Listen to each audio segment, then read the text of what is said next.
Y ahora vamos a realizar la práctica denominada naturaleza eléctrica de la materia. Es decir, ya estamos relacionando la materia con la energía eléctrica. En realidad vamos a entonces tratar de investigar cómo se ha logrado estudiar, analizar la composición de la materia. Esa pregunta de cómo está constituida la materia se la realizó hace ya más de 2000 años, precisamente cuando ya el hombre hizo su aparición sobre nuestro planeta.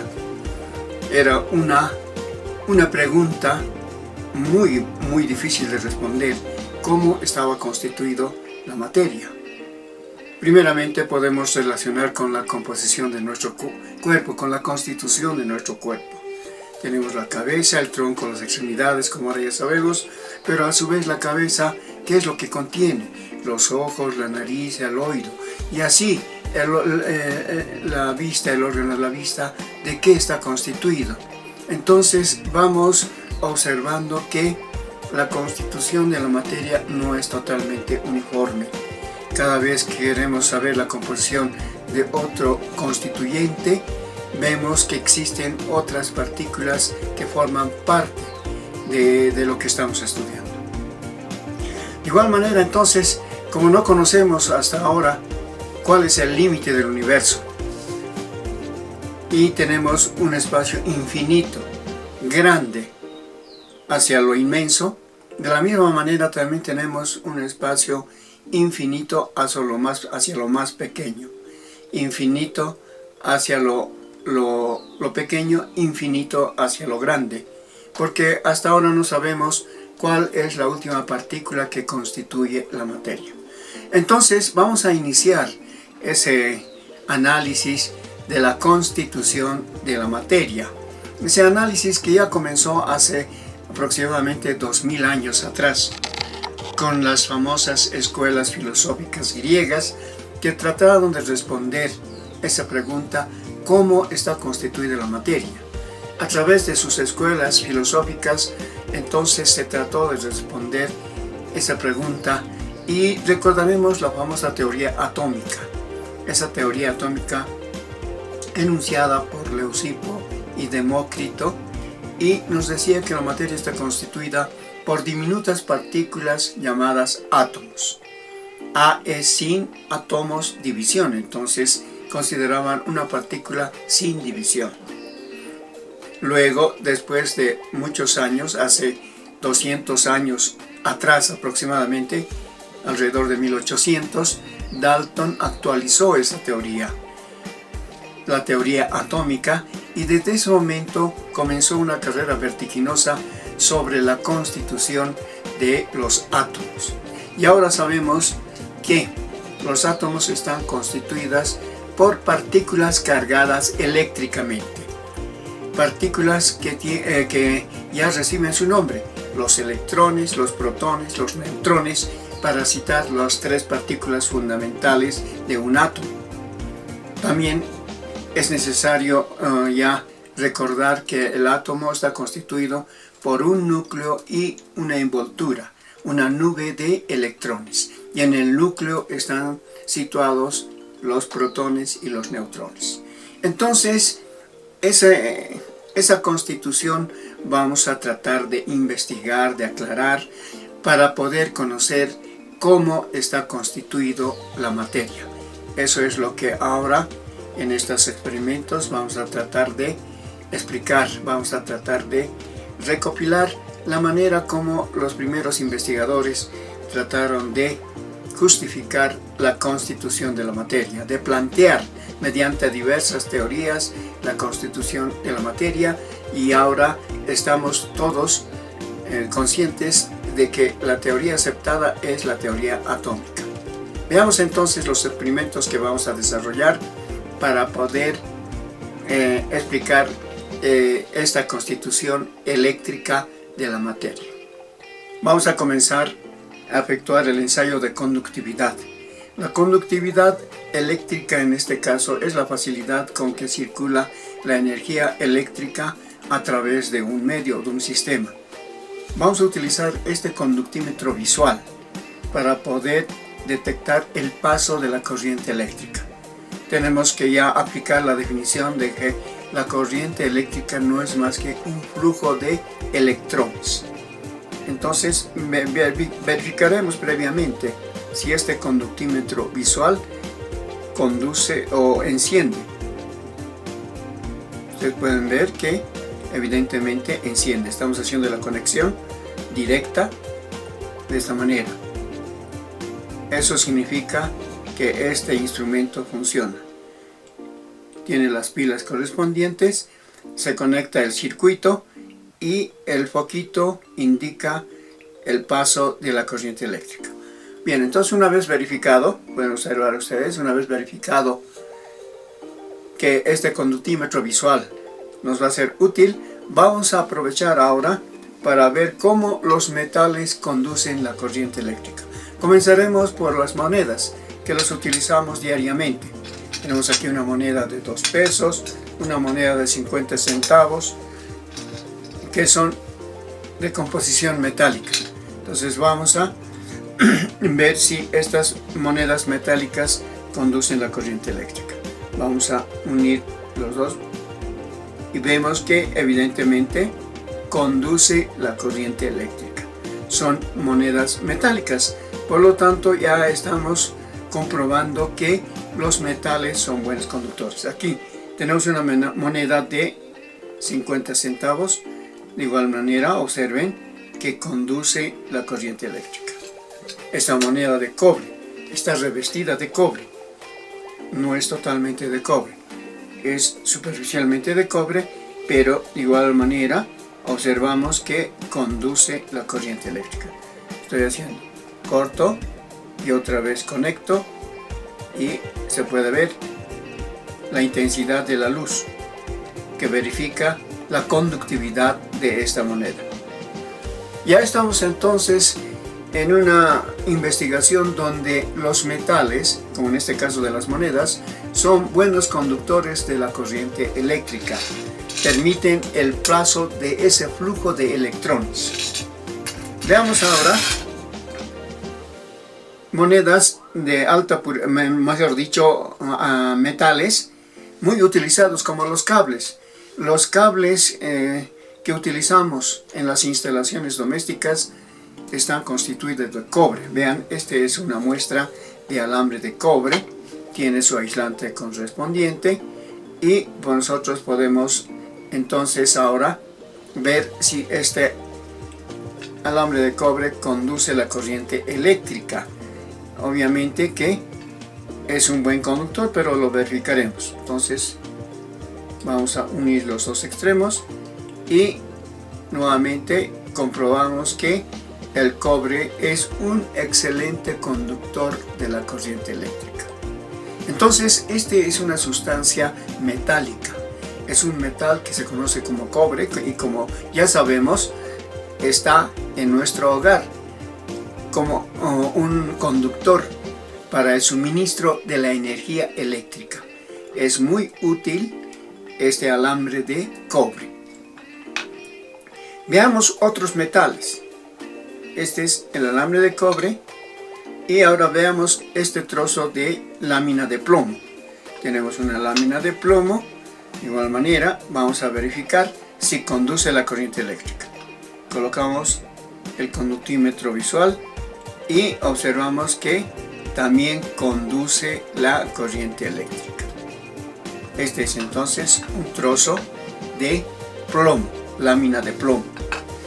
Veamos un trozo de hierro. Aquí tenemos este trípode que está hecho de hierro y verificaremos si también conduce la corriente eléctrica. Colocamos los electrodos y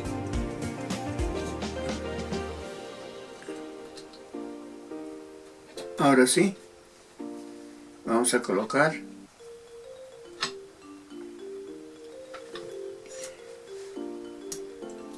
ahí está. Conduce la corriente eléctrica, como no podía ser de otra manera. El hierro es otro metal que conduce la corriente eléctrica. Y podemos hacer ahora ya una generalización. Por lo general, todos los metales son excelentes conductores de la corriente eléctrica. Y eso significa que permiten el paso del flujo de los electrones. Vamos a continuar en el siguiente experimento analizando la conductividad de los no metales. Tenemos esa clasificación de los elementos en dos grupos, en dos grandes grupos. Los elementos metálicos, luego tenemos los elementos no metálicos. Obviamente existe la parte intermedia de los poco conductores o los semimetales o metaloides también, como se los conoce, aquellos que tienen una propiedad de conducir en forma especial la corriente eléctrica. Pero tenemos los extremos de los metales y los no metales, que según conocemos, los metales ahora evidentemente son buenos conductores de la corriente eléctrica. Y ahora vamos a ver la conductividad de los no metales. Ya habíamos adelantado la clasificación de los elementos en elementos no metálicos y metálicos. Son dos grandes grupos. Existe obviamente un intermedio donde tenemos los semimetálicos o aquellos que conducen en forma especial la corriente eléctrica, que corresponde al grupo de los semiconductores. Un representante de los elementos no metálicos es el azufre. Vean ustedes, aquí tengo un bello cristal de azufre, llamado también azufre incienso, de alta pureza y natural, por supuesto, y vamos a observar si llega a conducir o no conduce la corriente eléctrica. Colocamos los electrodos y observamos que no hay ninguna conductividad, no se enciende el foquito. Vamos a comprobar si está fallando el conductímetro. No falla. Entonces tocamos, vean ustedes, estoy tocando con los electrodos estoy tocando el azufre y no conduce la corriente eléctrica. Vamos a probar ahora con otro elemento también bastante fácil de conseguir. Es el carbón vegetal. En este caso es una forma no cristalizada de carbono. Pero el carbono tiene varias formas alotrópicas. Cuando está en estado amorfo, o sea, sus constituyentes, átomos, no están ordenados, llamamos entonces carbón amorfo. Pero tenemos otras formas de carbón, como el grafito. El grafito ya tiene sus átomos ordenados, entonces es carbón cristalizado, otra forma de alotrópica del carbono. Tenemos también el diamante, que tiene sus características propias, que es otra forma alotrópica del carbono. Y finalmente el fullereno, que es la tercera forma alotrópica del carbono. Formas ordenadas, cristalizadas de estos elementos, donde sus átomos están ordenados perfectamente, simétricamente. Veamos con el carbono vegetal, si conduce o no conduce. Vean ustedes que no conduce la corriente eléctrica. Este carbono amorfo no conduce la corriente eléctrica y es un elemento que corresponde al grupo de los no metales. Vamos a ver ahora con esta barra de grafito que, vean ustedes, conduce perfectamente la corriente eléctrica. Esta barra de grafito justamente es utilizado en las pilas que nos genera energía eléctrica. Bien, solamente tenemos esos dos elementos no metálicos y ya podemos entonces hacer una generalización también de que los no metales por lo general no conducen la corriente eléctrica. No conducen, a diferencia de los metales que son excelentes conductores de la corriente eléctrica.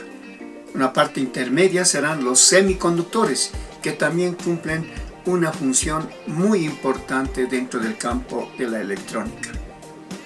Muy bien, entonces vamos a continuar con otro tipo de sustancias estudiando la conductividad eléctrica. Continuamos investigando la conductividad eléctrica de algunas sustancias y esta vez tenemos una bella muestra de salgema, cristal de cloruro de sodio.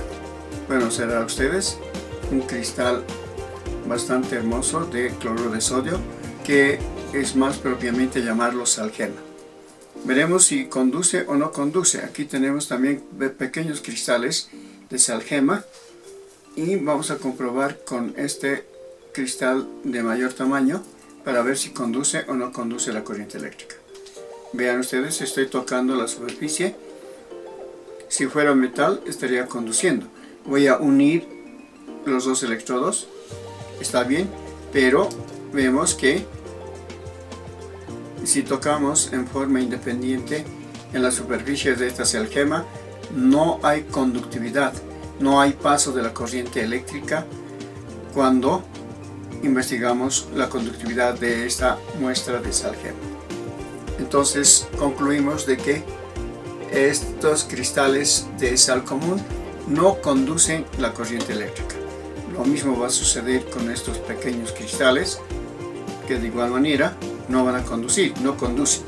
Cristales de mayor tamaño, de igual forma, no hay conductividad, no se enciende el foco del conductímetro visual. Todos estos cristales de sal común nos comprueban que no hay esa conductividad eléctrica. Pero ahora veamos una situación especial. Otra instancia donde los cristales van a ser disueltos por agua. Vamos a entonces aprovechar la solubilidad de estos cristales de cloruro de sodio para ver si se mantiene esa no conductividad de la corriente eléctrica. Verificaremos previamente si el agua está conduciendo para que no sea un dato engañoso. Comprobaremos. Vamos a sumergir. Esta es agua destilada. Es agua destilada y observen ustedes que la conductividad es muy baja. No se percibe la intensidad de luz. Entonces el agua destilada tiene una muy baja conductividad. Ahora veamos qué sucede cuando entonces disolvemos estos cristales de cloruro de sodio. Vamos a disolver, facilitamos la disolución de estos cristales utilizando esta varilla.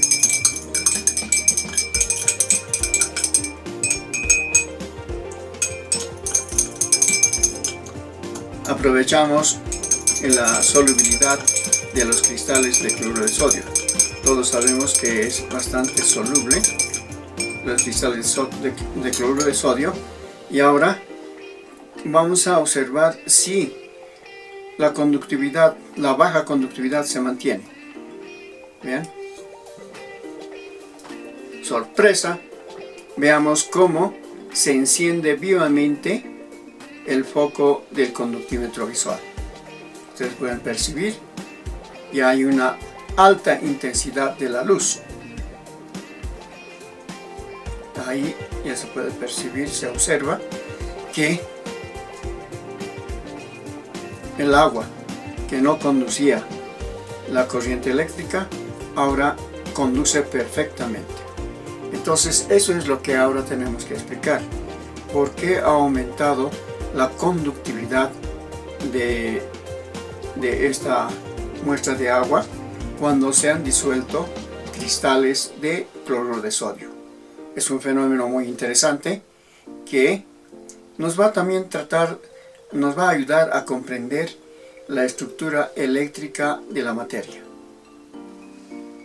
Aprovecharemos para explicar las observaciones de la práctica referida a la conductividad de los metales.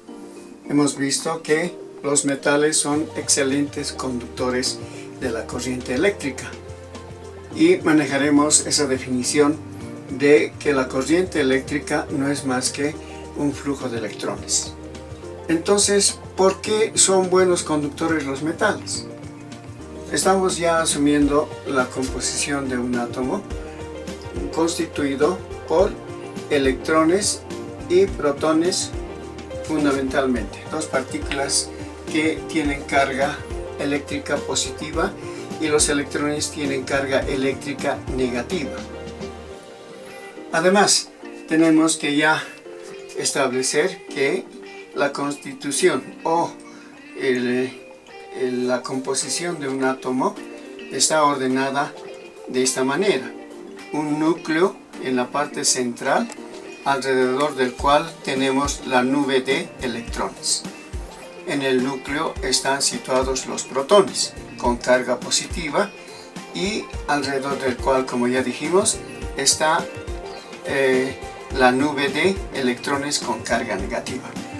Vean ustedes entonces cómo esto explica la naturaleza eléctrica de la materia: carga positiva en el núcleo y carga negativa alrededor del núcleo. Sabemos también que una tercera partícula muy importante que va a tener su influencia en el estudio del átomo son los neutrones. Pero en este caso nos vamos a concentrar en mencionar la presencia de los protones con carga positiva en el núcleo y los electrones con carga negativa en la nube, en esa nube que está alrededor del núcleo. Con esta información ahora podemos explicar por qué los metales son excelentes conductores de la corriente eléctrica. Comencemos diciendo que los metales están en forma ordenada, forman cristales, donde se alinean los protones en forma ordenada, como ven ustedes en este gráfico, y alrededor del cual, como dijimos, están los electrones. Pero estos electrones, en este sistema de ordenamiento, constituyen un mar de electrones uniforme que en un momento determinado se consideran electrones libres. Este es el término que explica la alta conductividad de los metales: tener electrones libres que están en estos cristales metálicos. Esos electrones libres que están en los metales constituyen como moléculas gaseosas que van a facilitar enormemente la conductividad eléctrica. O sea, como la energía eléctrica es flujo de electrones, estos electrones que están como nube de electrones en esta estructura metálica, van a facilitar enormemente, como les decía, el paso de la corriente eléctrica. Entonces, ahí está la explicación: la formación de electrones libres, la existencia. Definiremos más específicamente la existencia de electrones libres en la estructura metálica. Entonces, esos electrones libres que, como les decía, como si fueran moléculas gaseosas, facilitan el paso de la corriente eléctrica. Y hemos visto en esta práctica que no todos tienen esa propiedad. Esa es una propiedad exclusiva de los elementos metálicos, pero los elementos no metálicos obviamente que no presentan esa estructura, no tienen esa presencia de electrones libres, como el caso del azufre y del carbono amorfo, que no conduce la corriente eléctrica, no llegan a conducir. De igual manera, tenemos sustancias no metálicas como el oxígeno y el nitrógeno en estado gaseoso que tampoco van a permitir la conductividad de la corriente eléctrica. Y hacemos una generalización. En la ciencia siempre se tiende a hacer generalizaciones. Los elementos metálicos, entonces decimos, son muy buenos conductores debido a la presencia de electrones libres. Y los elementos no metálicos, por lo general, son sustancias que no conducen la corriente eléctrica. Por lo general decimos, porque hemos visto que el carbono, en su forma alotrópica como grafito, sí conduce también la corriente eléctrica. Pero también tenemos información que la otra forma alotrópica del carbono, que es el diamante, no conduce tampoco la corriente eléctrica. Entonces, esa es la explicación. Aprovechamos para explicar de esa manera esos ensayos de conductividad de los metales.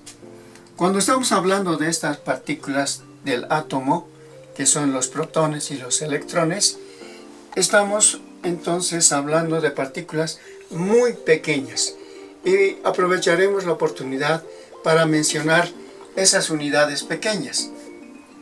Comenzaremos por lo más conocido, que es el milímetro. Sabemos que el milímetro es la milésima parte de un metro, por eso representamos 10 a la menos 3 metros. El milímetro podemos visualizar. Un submúltiplo del milímetro es el micrómetro, 10 a la menos 6 metros. Luego tenemos el nanómetro, 10 a la menos 9, y inclusive una unidad más pequeña, el picómetro. Aquí nos falta colocar la M. Picómetro es 10 a la menos 12 metros.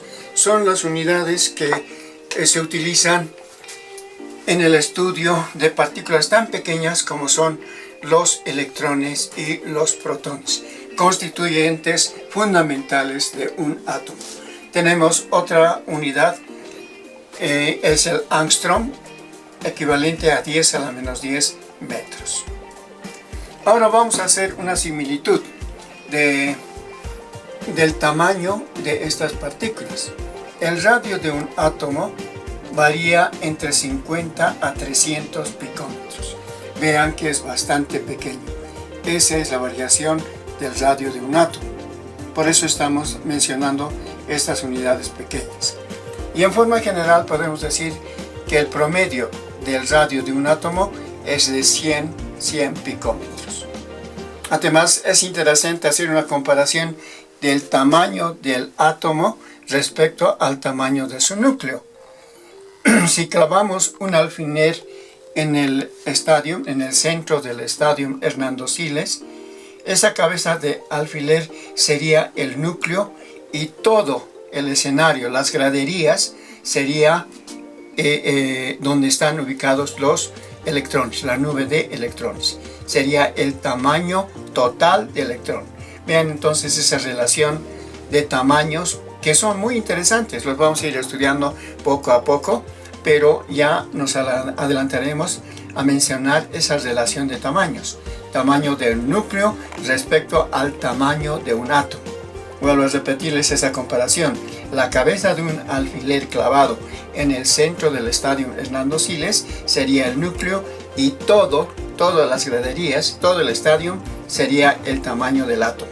Esa es la relación entonces de tamaños, en este caso entre el núcleo, el tamaño del núcleo y el tamaño total de un átomo.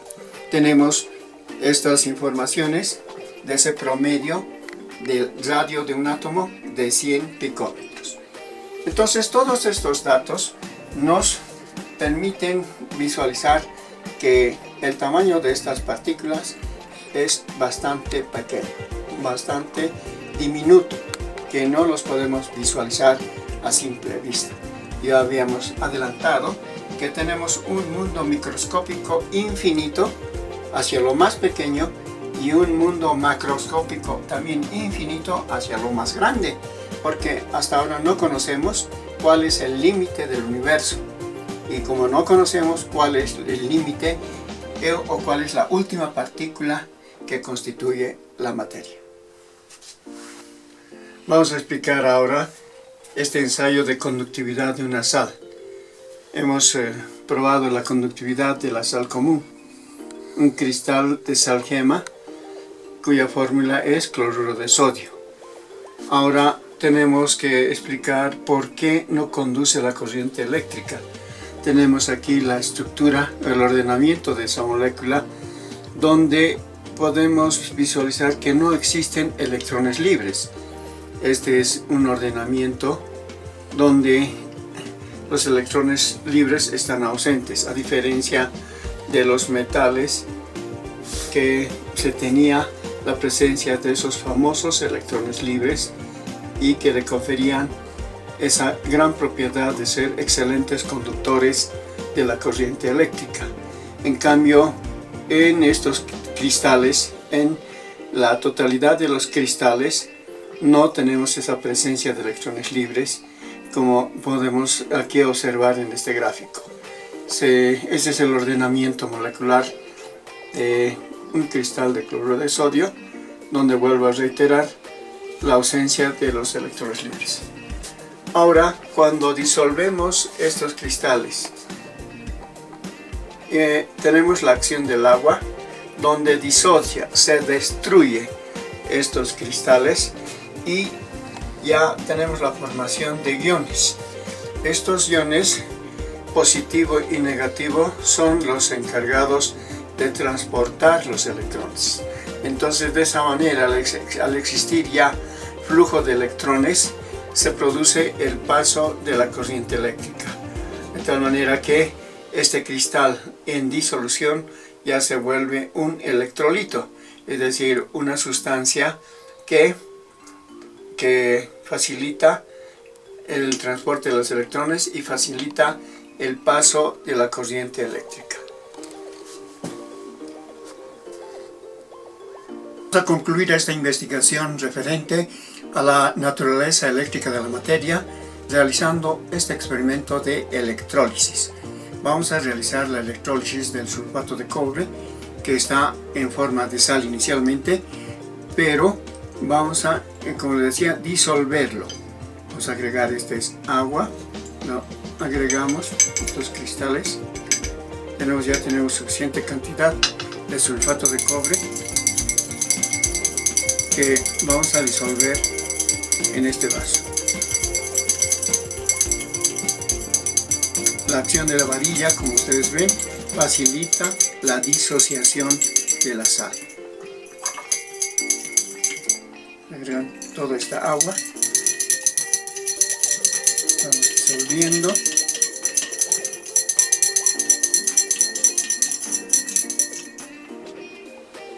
Ya tenemos la solución celeste. Si aumenta la concentración, vamos a tener mayor cantidad de iones cobre y de iones sulfato. Entonces, cerraremos un poquito más para que se vaya disolviendo y luego vamos a realizar la práctica de electrólisis, para lo cual vamos a utilizar estos electrodos de grafito. Hemos visto en el anterior ensayo que el grafito es una forma alotrópica del carbono. La otra forma cristalizada de carbono es el diamante, y el tercero es el fullereno, que son formas ordenadas de carbono. Entonces tenemos ya estos electrodos que van a estar conectados a una batería. La batería más accesible es esta, de 9 voltios. Conectamos los bornes a esta batería que nos va a suministrar la energía eléctrica, y también podemos utilizar esta otra batería de 12 voltios y este es de 9 voltios. Vamos a tratar de que haya mayor cantidad de sulfato de cobre disuelto. Vamos haciendo la disolución. Entonces ahora armaremos el sistema de electrólisis. Para que sea mucho más visual en esta grabación, vamos a conectar uno de los bornes a esta batería de 12 voltios y el otro borne a esta otra batería. Ya tenemos entonces los electrodos con energía. Uno será el polo positivo y el otro será el polo negativo. Este rojito que ven ustedes es el polo positivo. En esta batería de igual manera se indica cuál es el positivo y cuál es el negativo. Aquí claramente ustedes pueden ver, esto es el polo positivo y este es el negativo. El positivo se llama ánodo y el negativo se llama cátodo. Ese es el nombre dado eléctricamente a estos electrodos. Vuelvo a repetirles, el positivo se llama ánodo y el negativo se llama cátodo. Entonces aquí el que está coloreado con rojo es el polo positivo, ánodo, y este rojo va a ser el cátodo. Ya tenemos suficiente cantidad de sulfato de cobre disuelto. Aumentaremos la intensidad de coloración, indica un aumento de la concentración de los iones cobre. Aquí ya también visualizaremos ese dato. Los iones cobre son de color azul. Como no hay mucha cantidad, tiende a ser celeste, pero conforme vaya aumentando la concentración de iones cobre, aumentará la intensidad de la coloración. Ya tenemos una suficiente cantidad. Vamos a trasvasar a este otro vaso la solución para que podamos observar mejor ese proceso de electrólisis. Vertemos todo lo disuelto. Ahí ya tenemos, como ven ustedes, una solución de sulfato de cobre. Veamos ahora qué sucede cuando realizamos esa electrólisis. Vamos a sumergir estos electrodos de esta manera. Ahora sí, y damos un cierto tiempo, alrededor de máximo de 3 hasta 5 minutos. Hacemos pasar la corriente eléctrica. Vamos a observar que uno de los electrodos va engordando y el otro electrodo permanece intacto. En uno de los electrodos se irá depositando un elemento, y eso va a ser la sorpresa. ¿Qué elemento se depositará? Tenemos ya especificado este rojo. Recuerdan que lo hemos llamado, el rojo es el ánodo y el otro electrodo es el cátodo. Entonces, en uno de los electrodos se depositará una sustancia, un elemento. Vamos a ya transcurrido 2 minutos. Esperaremos otro minuto más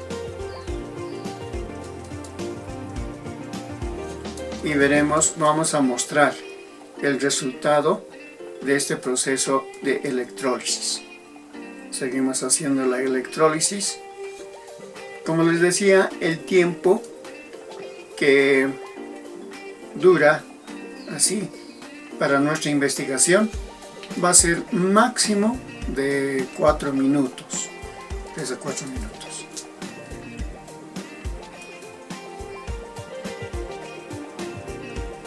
Vamos observando ese proceso de electrólisis y ya podemos ir sacando cada uno de los electrodos.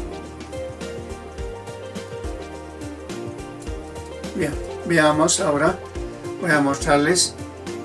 Este es el resultado. Bien, aquí en uno de los electrodos está depositado una sustancia rojiza. Se puede visualizar esa sustancia rojiza. Además, se nota que se ha depositado y se ha depositado una sustancia. En cambio, el otro electrodo está intacto, no se ha producido ninguna deposición y permanece originalmente tal como se lo ha colocado. Entonces, por esa disposición, dado que el cobre, que es ion positivo, migra hacia el lado negativo, que es el cátodo, se los llama cationes. Y todos los iones positivos se les llamará cationes. Hemos dado alrededor de 2 minutos de electrólisis. Podemos seguir procediendo con la electrólisis y se va a visualizar claramente la formación de los átomos de cobre. Entonces este es un ensayo contundente para poder explicar la naturaleza eléctrica de la materia. Vamos a aprovechar para poder entonces justificar todas las conclusiones que se tiene hasta la fecha, conclusiones provenientes de una investigación de más de 200 años. Ahora veremos la electrólisis del sulfato de cobre. Hemos iniciado el experimento disolviendo esta sal de sulfato de cobre, que es soluble, donde se forman estos iones cobre. Esta es la molécula de sulfato de cobre que se destruye sus cristales mediante la acción del agua. Entonces se forma este ion cobre 2 y el ion sulfato, que tienen diferente coloración. Este es azul y este es incoloro. Tenemos el sistema de electrólisis, donde este sería el recipiente donde están los electrodos. Un electrodo positivo de grafito que se llama ánodo y un electrodo negativo que se llama cátodo. Esta es la manera como se representa este sistema de electrólisis. Tenemos la fuente de energía eléctrica, que puede ser una batería de 9 o de 12 voltios. Iniciamos la electrólisis y los iones cobre migran hacia el lado positivo por simple principio de atracción electrostática. Las cargas positivas se atraen con las negativas. En este caso van a ser atraídas por el electrodo negativo, y el ion sulfato va a ser atraído hacia el lado positivo. De esa manera migran hacia el ánodo. Por eso se les llama cationes a los iones positivos, porque tienen esa tendencia de ir al cátodo, y aniones a los iones negativos, porque se dirigen hacia el ánodo. Esa es la justificación que se le da a los iones formados por disociación por acción del agua, en este caso del sulfato de cobre. Durante el proceso de electrólisis, el ion cobre capta 2 electrones. De esa manera se neutraliza y precipita. Se forma el cobre metálico. Vean esa transformación por acción de la energía eléctrica. El cobre iónico se está transformando en cobre metálico de color rojizo. Los átomos de cobre son rojos y hemos visto que los iones cobre es de color azul. Entonces en este proceso es donde en el proceso de electrólisis estamos nosotros dando estos electrones. En cambio con el ion sulfato se mantiene soluble y no se logra que precipite el ion sulfato. Se mantiene como ion en la fase acuosa. Entonces podemos decir que ya tenemos un ciclo de transformación de la materia. El ion cobre se puede convertir por acción de la energía eléctrica o por algún otro tipo de acción en átomo, y el átomo se puede convertir en molécula, o puede ser a la inversa, el cobre en molécula, la molécula en átomo, y así. Este es un ciclo permanente de transformación de la materia. Para cada elemento de la tabla periódica vamos a tener esta posibilidad de transformación, que se tenga en forma de ion, en forma de átomo, o formando un compuesto, o constituyendo una molécula. En estos experimentos donde relacionamos la corriente eléctrica, la energía eléctrica con la energía química, estamos tratando de establecer que la materia es de naturaleza eléctrica. Y eso es lo que hemos tratado de confirmar. La materia está constituida por diminutas partículas que se llaman átomos. Estos átomos a su vez también están constituidos por un núcleo donde está la carga positiva, denominado protón, y el mismo rodeado por una carga negativa, constituida por los electrones. Entonces tenemos la presencia de estas dos partículas muy importantes que son el protón y los electrones. Los fenómenos químicos que se producen más que nada son por la transferencia de electrones, por ese movimiento de electrones.